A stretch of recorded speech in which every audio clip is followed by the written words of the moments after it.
পড়ার বিষয় পক্ষ থেকে বলছি, তোমরা যারা ক্লাস 10-এ পড়ো, অর্থাৎ যারা 2025 সালে 12 ফেব্রুয়ারি মাধ্যমিক পরীক্ষা দেবে, জীবনের প্রথম বড় পরীক্ষা বা বাইরের পরীক্ষা, তাদের জন্য আমরা পড়া বিষয় পক্ষ থেকে একটি খুব গুরুত্বপূর্ণ 4 নম্বরের প্রশ্ন উত্তর নিয়ে এসেছি। তোমরা দেখতেই পাচ্ছ এই প্রশ্নটা 2020 সালে 4 দাগের উপবিভাগ 2-এর এই প্রশ্নটা এসেছিল 4র্থ অধ্যায় থেকে। ভারতসভা প্রতিষ্ঠা ও বিকাশে সুরেন্দ্রনাথ ব্যানার্জি ভূমিকা আলোচনা করো, অথবা ভারতসভার কার্যাবলী আলোচনা করো।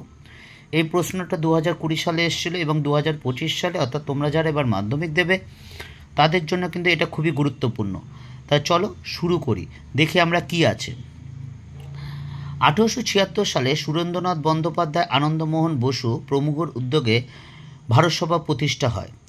এই আমরা আগেও বলেছি, অধ্যাপক কেমব্রিজ ঐতিহাসিক অধ্যাপক অনিল শীল 19বিংশ শতাব্দীর দ্বিতীয়ার্ধকে সভা সমিতির যুগ বলেছেন এবং ভারতের প্রথম রাজনৈতিক সভা বা প্রতিষ্ঠান হিসাবে বঙ্গভাষা প্রকাশিকা সভাকে গ্রহণ করা হয় এবং কালক্রমে বেশ কিছু রাজনৈতিক সংগঠন গড়ে ওঠে এবং তার মধ্যে অন্যতম হলো এই 1876 সালে সুরেন্দ্রনাথ বন্দ্যোপাধ্যায় বা আনন্দমোহন বসুর উদ্যোগে ভারতসভা প্রতিষ্ঠা। এই ভারতসভা প্রতিষ্ঠা কলকাতায় হয়। কলকাতায় কোথায় হয়? অ্যালবার্ট হলে। অ্যালবার্ট হলটা কি চেনা গেল না, খুব স্বাভাবিক। কলকাতা কলেজ স্ট্রিটে অ্যালবার্ট হল। এবার অ্যালবার্ট হলটা হচ্ছে আজকে যেটা কফি হাউস, সেটাই কিন্তু সেই সময়কার অ্যালবার্ট হল নামে পরিচিত। এই কলকাতার অ্যালবার্ট হলে, কারণ কফি হাউস তোমরা সবাই নামটা শুনেছো এবং একটা মান্নাদের বিখ্যাত গান আছে, কফি হাউসের সেই আড্ডাটা তো আজ আর নেই। যাই হোক, তা এই সুরেন্দ্রনাথের এবং আনন্দমোহন উদ্যোগে প্রতিষ্ঠিত ভারতসভা প্রতিষ্ঠিত হয় এবং সুরেন্দ্রনাথ ব্যক্তিগতভাবে উদ্যোগ এবং ভারতের বিভিন্ন স্থানে ঘুরে ঘুরে এই সভার আদর্শ, নীতি বা কার্যক্রম প্রচার করেন এবং এর ফলে বাংলার 124টি শাখা স্থাপিত হয়। বাংলা বলতে কিন্তু আজকের আমাদের পশ্চিমবঙ্গ নয়, আজকের বাংলাদেশ নয়, আজকের পশ্চিমবঙ্গ, বাংলাদেশ, ত্রিপুরা এবং আসাম ও বিহারের কিছু অংশ মিলিয়ে কিন্তু এই সময়কার বাংলা। এই 124টা শাখা প্রতিষ্ঠা হয় বাংলা। এছাড়া ভারতের বিভিন্ন অঞ্চলে বা বিভিন্ন প্রদেশে একাধিক শাখা সংগঠন প্রতিষ্ঠিত হয়। এবার আমরা দেখব এই ভারতসভা, অর্থাৎ সুরেন্দ্রনাথ বসু বা সুরেন্দ্রনাথ বন্দ্যোপাধ্যায় বা আনন্দমোহন বসু তারা কি কি কার্যক্রম করেছিল। প্রথমে যে কৃষক সমস্যার সমাধান। সমাজের খেটে খাওয়া মানুষদের, ভারতবর্ষের অধিকাংশ খেটে খাওয়া মানুষ হচ্ছে কৃষক, কারণ আমাদের জানি ভারতে কৃষি নির্ভর এই কৃষকরাই ছিলেন সর্বাধিক এবং এই কৃষকরা জমিদারদের দ্বারা অত্যাচার হতো। কাজেই কী করে কৃষকদের স্বার্থ রক্ষা করা যায়, কী করে কৃষকদের অবস্থা ভালো করা যায়, কী করে রাজস্ব কম করা যায়, এর জন্য কিন্তু ভারতসভা বিভিন্ন অঞ্চলে রায়তসভা বা কৃষক সভা প্রতিষ্ঠা করে। এবার প্রশ্ন হচ্ছে জমিদাররা কেন অত্যাচার করতো? কারণ জমিদাররা অত্যাচার করতো তার একটা অন্যতম কারণ ছিল, এটা কিন্তু জমিদাররা প্রত্যেকেই কিন্তু ব্রিটিশ অনুগ্রহ ছিল। ব্রিটিশরা যেইভাবে রাজস্ব বা যত পরিমাণ রাজস্ব আদায়ের কথা বলতেন, তারা যদি সেই পরিমাণ রাজস্ব আদায় না করে দিতে পারতেন তাহলে কিন্তু তাদের জমিদারি হারাতে হতো। আমরা চিরস্থায়ী বন্দোবস্তে কিন্তু আমরা দেখেছি যে সূর্যাস্ত আইনের মাধ্যমে যদি নির্দিষ্ট দিনে, বাংলা বছরের শেষের দিনে সূর্যাস্ত অস্তের আগে যদি জমিদার যে রাজস্ব দেওয়ার কথা সেটা যদি রাজস্ব না দিতে পারে তাহলে কিন্তু তার জমিদারচ্যুত হতো। তা এর জন্য তারা অনেকাংশে অত্যাচার হতো এবং সুরেন্দ্রনাথ বন্দ্যোপাধ্যায় তার ভারত সভার মাধ্যমে, এই সংস্থার মাধ্যমে যে গ্রামাঞ্চলে একাধিক রায়তসভা বা কৃষক সভা প্রতিষ্ঠা করে তাদের সমস্যা সমাধানের চেষ্টা করেন। পরের পয়েন্ট হচ্ছে সিভিল সার্ভিসের জন্য আন্দোলন। আমরা জানি যে ভারতীয়দের ব্রিটিশরা পছন্দ করতেন না এবং একটি বিখ্যাত বই আছে the legend of Bhagat Singh, সেখানে বলা আছে কুকুর আর ইন্ডিয়াস আর নট অ্যালাউড, অর্থাৎ কুকুর এবং কোনো ভারতীয়দের কিন্তু প্রবেশ নেই। কাজেই উচ্চপদস্থ সরকারি কাজে যাতে ভারতীয়রা প্রবেশ করতে না পারে, এর জন্য লর্ড লিটন 1876 সালে সিভিল সার্ভিস পরীক্ষার বয়স 21 বছর ছিল আগে, সেটা কমিয়ে 19 বছর করা। অর্থাৎ 1876 আগে যেই বয়সটা 21 বছর ছিল, অর্থাৎ সিভিল সার্ভিস পরীক্ষার বয়স 21 বছর ছিল, সেটা কমিয়ে 19 বছর করা হয়। এর ফলে কিন্তু, কারণ কোনো ভারতীয়দের পক্ষে এই বয়সে গিয়ে বিদেশে গিয়ে পরীক্ষা দেওয়া সম্ভব নয়, কার্যত অসম্ভব। কাজেই সুরেন্দ্রনাথের নেতৃত্বে ভারতসভা কিন্তু এই আইনের তীব্র বিরোধিতা করেছিলেন এবং বিরোধিতার ফলও কিন্তু লাভ করেছিল। এরপরে যে পয়েন্টটা আমরা আলোচনা করব, ভার্নাকুলার প্রেস অ্যাক্ট। 1878 সালে লর্ড লিটন, তৎকালীন বড়লাট Lord Lytton vernacular press act বা সংবাদপত্র, মাতৃভাষা সংবাদপত্র দমনমূলক আইন প্রকাশ করেন। কী ছিল এই আইনে? বলা হয়েছিল কোনো দেশীয় ভাষায় সংবাদপত্র ব্রিটিশদের কোনো বিরোধিতা করতে পারবে না এবং তারা কি ছাপাবে সেটা আগে তাদের দেখাতে হবে। অর্থাৎ এটা চিন্তা করো, ব্রিটিশরা অত্যাচার করবে, সেটা ব্রিটিশদের দেখাবো, সে বলবে হ্যাঁ ঠিক আছে আমি অত্যাচার করেছি, অন্যায় করেছি, তুমি ছাপাও যাতে জনগণ জানতে পারে। এটা কোনো দিন হয়েছে?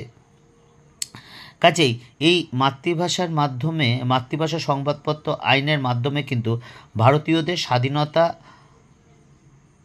খর্ব করতে চেয়েছিল। এর ফলে অমৃতবাজার রাতারাতি কিন্তু বাংলা থেকে ইংরেজিতে ট্রান্সফার হয়ে গিয়েছিল, কিন্তু অন্যান্য সংবাদপত্র কিন্তু তার পক্ষে সম্ভব ছিল না এবং ভারতসভা এই ভার্নাকুলার প্রেস অ্যাক্ট বা সংবাদপত্র দমনমূলক আইনের বিরুদ্ধে তীব্র বিরোধিতা করেছিলেন। এছাড়া এই 1878 সালে অস্ত্র আইন প্রণয়ন করেছিলেন। এই অস্ত্র আইনের মাধ্যমে কোনো ভারতীয় কিন্তু অস্ত্র রাখতে পারত না। এরপর দেখো ইলবার্ট বিল আন্দোলন। 1883 সালে লর্ড রিপন ইলবার্ট বিল প্রচার করেন এবং তার আইনসভার সদস্য যে ইলবার্ট, এই ইলবার্ট, লর্ড রিপনের আইন সচিব ইলবার্ট 1883 সালে ইলবার্ট বিল প্রচার করেন। এতে কি বলা হয়েছিল?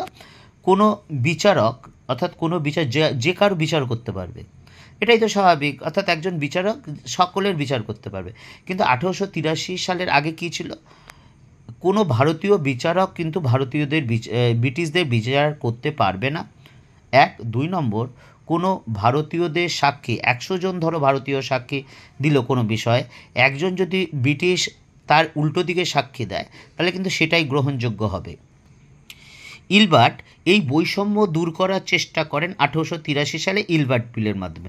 তা বুঝতেই পারছো, এতে ইউরোপীয় যারা তাদের জাত্যাভিমানে লাগে, আত্মসম্মানে লাগে, একজন ভারতীয় অসভ্য, নেটিভ, বর্বর ভারতীয় তাদের বিচার করবে, এটা তারা কিন্তু মেনে নিতে পারলো না এবং তারা ইলবার্ট বিলের বিপক্ষে আন্দোলন শুরু করলো এবং সুরেন্দ্রনাথ বা আনন্দমোহন বসুর নেতৃত্বে ভারতসভা কিন্তু এই ইলবার্ট বিলের সপক্ষে কিন্তু জনমত গড়ে তুলতে থাকলো। সুরেন্দ্রনাথ বন্দ্যোপাধ্যায় বুঝতে পারলেন এইভাবে একটি আঞ্চলিক প্রতিষ্ঠানের মাধ্যমে কিন্তু ভারতের স্বাধীনতা সংগ্রামে তেমন তেজি পাওয়া সম্ভব না, তেমনি দাগ কাটতে পারবে না, কারণ ভারতবর্ষ একটা বিরাট দেশ। কাজে যদি আমরা সংঘবদ্ধ, ঐক্যবদ্ধ, এককভাবে আন্দোলন না করি, আপাময় ভারতবাসীরা আন্দোলন না করি, তাহলে কিন্তু ব্রিটিশদের বিতাড়ন করা সম্ভব নয়। এই উদ্দেশ্যেই তিনি 1883 সালে ভারতসভার উদ্যোগে এই সেই অ্যালবার্ট হল, যে কফি হাউস, যেটা বর্তমানে আজকে কফি হাউস কলেজ স্ট্রিটে, অ্যালবার্ট হলে জাতি, ধর্ম, বর্ণ নির্বিশেষে ভারতের বিভিন্ন অঞ্চলের যারা প্রতিনিধি, বিভিন্ন রাজনৈতিক সংগঠন বা মাননীয় ব্যক্তি যারা, তারা কিন্তু এই অ্যালবার্ট হলে সম্মেলনে মিলিত হন 1883 সালে। এক সর্বভারতীয় জাতীয় সম্মেলন আহুত হয় এবং এই সম্মেলনে সভাপতিত্ব করেছেন বিখ্যাত বাগ্মী ব্যক্তি রামতনু লাহিড়ী মহাশয় এবং সম্মেলনের শেষে এর যে আদর্শ বা নীতি গৃহীত হয় তা কিন্তু 2 বছর পরে, অর্থাৎ 1885 সালের ডিসেম্বরের মাসে জাতীয় কংগ্রেস যে প্রতিষ্ঠিত হয়েছিল তার আদর্শ কিন্তু হুবহু এক, অর্থাৎ জাতীয় ঐক্য আন্দোলন গড়ে তোলা, ভারতের বিভিন্ন অঞ্চলের মধ্যে যোগাযোগ গড়ে তোলা, এইগুলো কিন্তু, অর্থাৎ সুরেন্দ্রনাথ বন্দ্যোপাধ্যায়ের নেতৃত্বে ভারতসভা যে 1883 সালে যে অ্যালবার্ট হলে যে সর্বভারতীয় জাতীয় সম্মেলন আহ্বান করেছিলেন, তাই কিন্তু পরবর্তীকালে, অর্থাৎ 2 বছর পরে জাতীয় কংগ্রেসের প্রতিষ্ঠার পটভূমিকা তৈরি করে। অর্থাৎ বলা যায় জাতীয় কংগ্রেস প্রতিষ্ঠার পেছনে সুরেন্দ্রনাথের নেতৃত্বে বা আনন্দমোহন বসুর উদ্যোগে, যাই বলি না কেন, অর্থাৎ ভারতসভার একটা বিরাট ভূমিকা ছিল, এ নিয়ে কিন্তু কোনো সন্দেহ নেই। পড়ার বিষয় পক্ষ থেকে এইটুকুই, আমরা তোমাদের এই প্রশ্নটা দিলাম, এটা যদি তোমাদের ভালো লাগে অবশ্যই চ্যানেলটা দেখো এবং সাবস্ক্রাইব করো। এবং আমরা এর পূর্বে 1 নম্বরের অবজেক্টিভও দিয়েছি, 2 নম্বরের প্রশ্নও দিয়েছি 4র্থ অধ্যায় পর্যন্ত। কারো দরকার হলে ডিসক্রিপশন বক্সে গিয়ে অবশ্যই দেখে নিও। এবং 4 নম্বরের প্রশ্ন দেওয়া হয়েছে প্রথম, দ্বিতীয় এবং তৃতীয়, চতুর্থ অধ্যায় প্রায় কমপ্লিট হয়ে এসছে, আর 2-3টে আছে, ইতিমধ্যেই আমরা দিয়ে দেব। যদি তোমাদের ভালো লাগে অবশ্যই চ্যানেলটি লাইক করো এবং সাবস্ক্রাইব করো, এবং পরীক্ষা ভালোর জন্য এখন থেকেই পড়াশোনা শুরু করে দাও।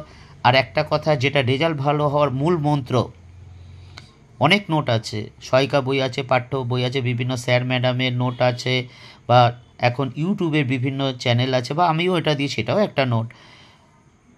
সব নোটই ভালো, সব নোটই খারাপ। এবার কেন? অর্থাৎ তুমি যদি সেটা ডাইজেস্ট না করতে পারো, বুঝতে না পারো, তাহলে কিন্তু তোমার পক্ষে সেটা ঠিক নয়, অর্থাৎ বদহজম হয়ে যাবে। সেই বদহজম হলে কিন্তু শরীর খারাপ হবে। কাজে আগে নোটটা বোঝার চেষ্টা করো, সে আত্মস্থ করো, তারপর সেটা খাতায় লিখে মুখস্থ করো, মুখস্থ করে কিন্তু লিখে প্র্যাকটিস করো, কারণ লিখে না প্র্যাকটিস করলে কিন্তু পরীক্ষার রেজাল্ট কখনোই ভালো হবে না। তোমাদের যদি কোনো সমস্যা থাকে অবশ্যই জানিও, ভালো লাগলে অবশ্যই চ্যানেলটি লাইক করো, এবং তোমাদের যে জীবনে প্রথম বড় পরীক্ষা, সেটা অবশ্যই ভালো হবে। তোমাদের সাফল্য কামনা করি পড়ার বিষয় পক্ষ থেকে। আজ এতটুকুই।